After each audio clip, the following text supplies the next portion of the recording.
Ya, kalau Ibu Megawati sudah bicara itu biasanya bukan pepesan kosong, biasanya memang ada kekhawatiran ke sana begitu ya. Iya, Nah, kita akan sudah ada bahas mengenai hal ini. sinyal. Apa sebenarnya masukan out-out, informasi apa sih yang diterima oleh Bu Mega mengenai hal tersebut? Sudah kita akan bahas, sudah ada narasumber yang hadir di sini, ada Mas Ahmad Khairul Umam selaku analis politik dari Universitas Paramadina Jakarta. Selamat pagi. Assalamualaikum. Selamat Pagi Mas Mas Albert, Umam. pagi Mbak Kumala. Dari sambungan Zoom sudah hadir ada Bang Ciko Hakim selaku politikus PDIP. Selamat pagi, Bang Ciko. Selamat pagi Bang Ciko. Pagi semua. Baik, Bang Ciko.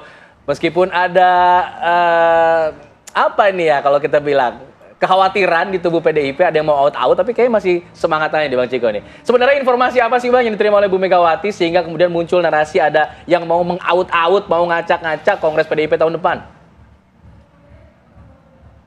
Sebenarnya kalau bicara soal kekhawatiran tadi, nggak ada khawatir. Partai Banteng ini nggak pernah khawatir terhadap apapun. Tapi kami sedang meningkatkan kewaspadaan aja menjelang Kongres ini. Dan itu hal yang biasa dan terjadi juga bagi partai-partai politik lain yang akan melaksanakan hajatan seperti Munas atau Kongres atau apapun yang mereka sebut namanya. Ini hal yang lumrah karena partai politik ini tentunya punya pesaing, punya juga kader-kader yang berkeinginan misalnya untuk naik pangkat dalam tanda kutip gitu. Jadi dinamika-dinamika yang biasa dalam sebuah perhelatan politik. Namun tentunya secara pasti apa yang disampaikan oleh Ibu Megawati Soekarno Putri yang lebih tahu tentu adalah beliau, dan beliau tidak mungkin juga membuka atau membeberkan semuanya pada kader-kader di bawah. Tapi pada prinsipnya kita juga bisa melihat bagaimana ada tone-tone dan narasi-narasi di media sosial misalnya atau di media-media mainstream bahkan yang memojokkan beberapa kader kami akhir-akhir ini terkait dengan kasus-kasus hukum yang sesungguhnya sudah lewat dan tidak melibatkan mereka sama sekali, namun dicoba untuk dihubung-hubungkan dan kemudian mengganggu konsentrasi kami untuk menghadapi Kongres. Tapi itu juga suatu hal yang bukan baru bagi PDI Perjuangan. Kami sebagai partai pelopor yang sejak zaman Orde Baru sudah melalui hal-hal yang lebih berat dari sekedar cuma difitnah atau dicoba untuk digoyang dengan hal-hal seperti ini. Namun kita bisa pastikan bahwa soliditas kader di internal tentu itu yang utama dan itu masih solid sampai hari ini. Kalau dibilang selalu kan dicoba untuk diadu domba, ada antar faksi dan lain-lain. Faksinya cuma ada satu, yaitu faksi PDI Perjuangan, faksi Banteng, faksinya Ibu Megawati Soekarno Putri. Dan kita tunggu saja bagaimana nanti perkembangannya, apakah akan makin banyak hal-hal yang tadi saya sebutkan, hoax, narasi-narasi fitnah, narasi-narasi yang memojokkan. Tapi kita harus yakin bahwa apapun yang Ibu sampaikan tentunya berasal dari sumber yang cukup dapat dipercaya.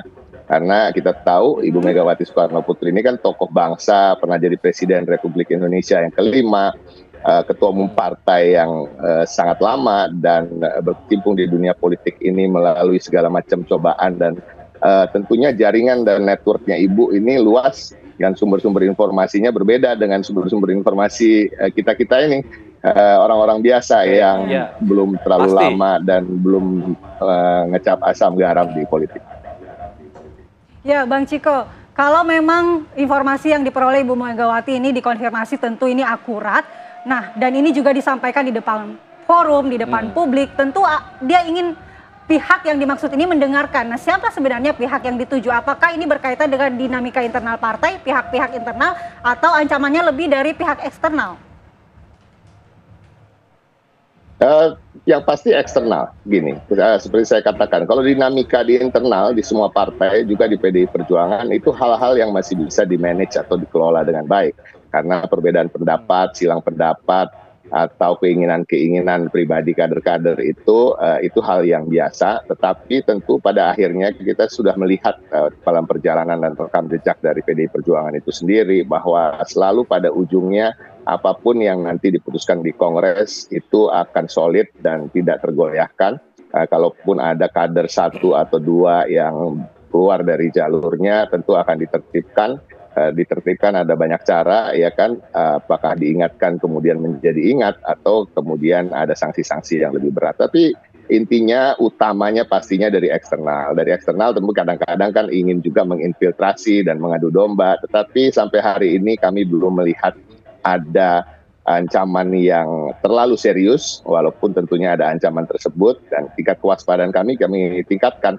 Dan yang Ibu sampaikan betul sekali, Ibu ingin supaya di-acknowledge atau diketahui oleh publik dan oleh sosok-sosok atau kelompok-kelompok yang ingin mencoba memporak-porandakan partai yang kami cintai ini untuk ingat bahwa kami waspada dan kami bisa menyerang balik dengan cara-cara yang tentunya telah kami persiapkan dan sudah biasa kami lakukan untuk melawan ketika ditindas, melawan ketika dicoba untuk rusak dari pihak luar. Nah, di internal sendiri kami tetap yakin bahwa soliditas itu tetap terjaga dan tentunya Mbak Puan, Mas Prananda, Pak Sekjen dan para ketua di DPP dan Wakil Sekjen dan para pimpinan kami tentunya pada akhirnya ketika menghadapi ancaman dari luar akan tetap bersatu dan melawan. Oke. Sudah ada tantangan balik, kita siap counter attack katanya Mas Umam. Ini memang kalau memang disampaikan tadi katanya eksternal begitu. Anda melihatnya eksternal ini dari parpol-parpol lain atau dari pihak apa penguasa kah atau memang dari eksternal yang kemudian sebelumnya pernah di internal? Ya memang cukup spekulatif ya, karena bagaimanapun juga yang disampaikan oleh Bu Mega itu relatif agak blur, tetapi sifatnya ini adalah internal alert system.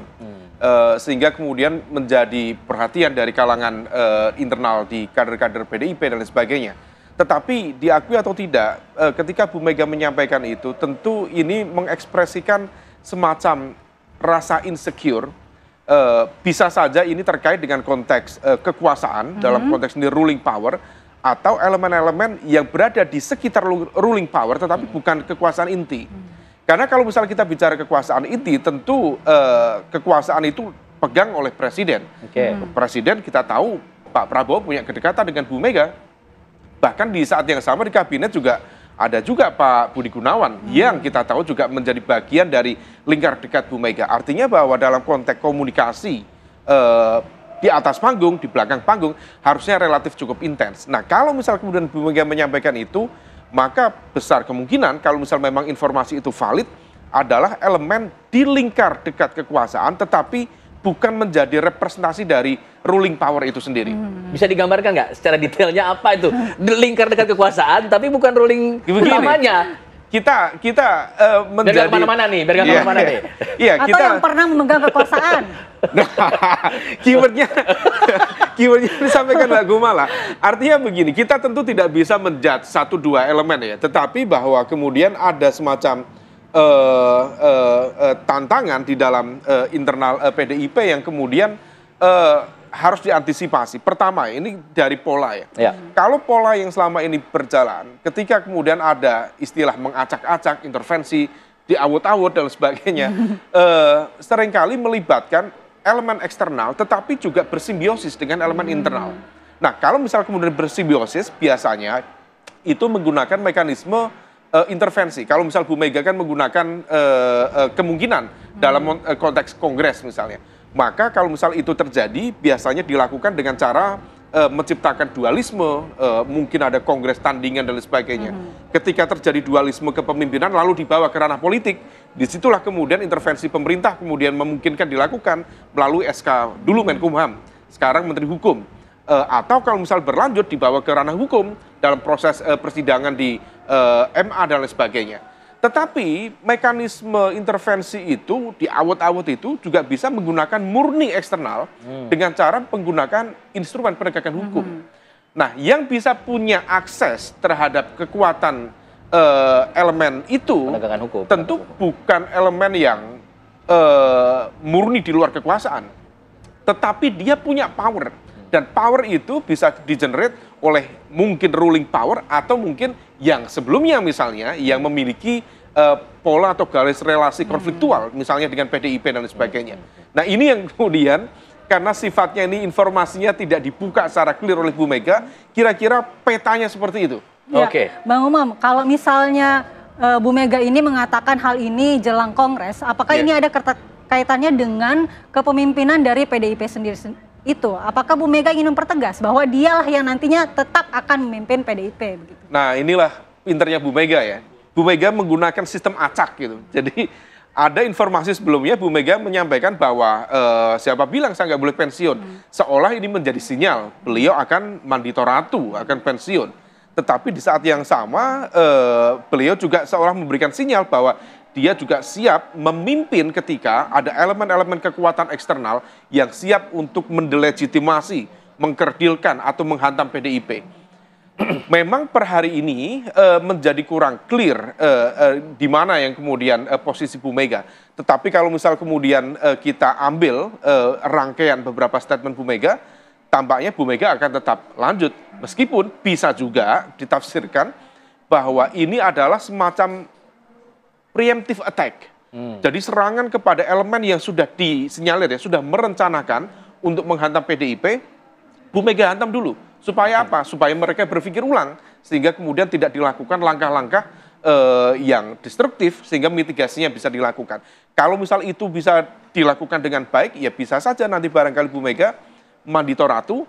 Jadi statement ini diarahkan, ditujukan untuk menyiapkan penggantinya supaya positioning yang lebih firm, pemimpin selanjutnya juga lebih kuat dan lain sebagainya. Ya kita lihat manuver dari Bu Mega selanjutnya. Tergantung sudut pandangnya mau lihat dari yang sisi mana begitu ya. Tadi kalau kita katakan ada preemptive attack dari Bu Mega agar kemudian tidak kejadian, dan preemptive attack ini ditujukannya ke siapa sebenarnya, Bang Ciko? Kalau tadi dikatakan ini sebenarnya lingkar kekuasaan yang dekat dengan lingkar kekuasaan, tapi bukan the ruling power intinya begitu. Nah ini mungkin Bang Ciko ada bocorannya kira-kira siapa nih orangnya? Lalu kemudian bisa dijawab nanti saja deh Bang Ciko ya. Kita nanti jeda dulu, kita akan kembali saat lagi. Tetap di sini. Apa kabar Indonesia Pagi?